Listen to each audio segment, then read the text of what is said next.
L-Tyrosine is a biochemical building block for dopamine and norepinephrine, systems that underpin motivation, attention, and the ability to respond to challenge. Under acute stress or sleep loss, those systems can get strained, and that's precisely where tyrosine shows the most credible utility.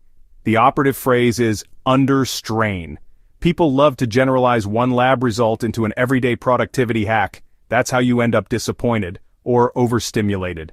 The pattern that repeatedly shows up is situational. In demanding conditions, cold exposure, loud noise, multitasking, night operations, or sleep-deprived tasks, tyrosine can blunt the usual drop in accuracy or reaction speed for a few hours. Think of it as cushioning the downside when your system is taxed, not as creating a new upside when you're already fine. That does not mean more is better. High, chronic, or untargeted dosing is where problems start. Anxious energy, fragmented focus, headaches, nausea, and in some cases worse performance simply because you pushed arousal past your personal sweet spot.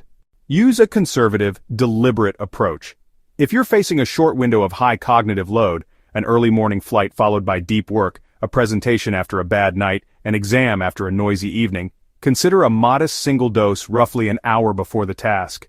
Many real-world protocols land around 1 to 2 grams, acknowledging that formal studies often use body weight-based dosing in tightly controlled settings.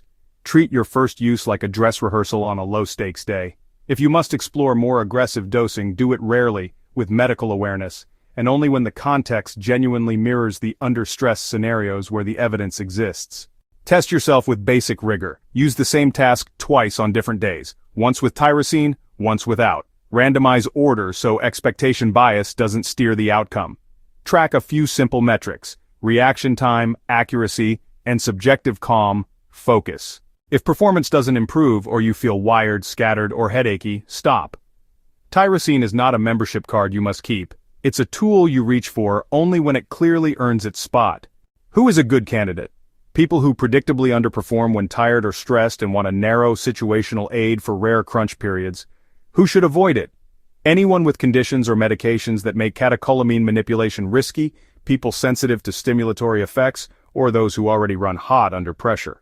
Bottom line, tyrosine is not a daily productivity pill. It's a targeted buffer for stress-loaded tasks, best used sparingly, at modest doses, with disciplined self-testing and clear stop rules. Respect the dose, respect your own feedback, and let fundamentals, sleep, caffeine discipline, training, and nutrition carry the heavy load.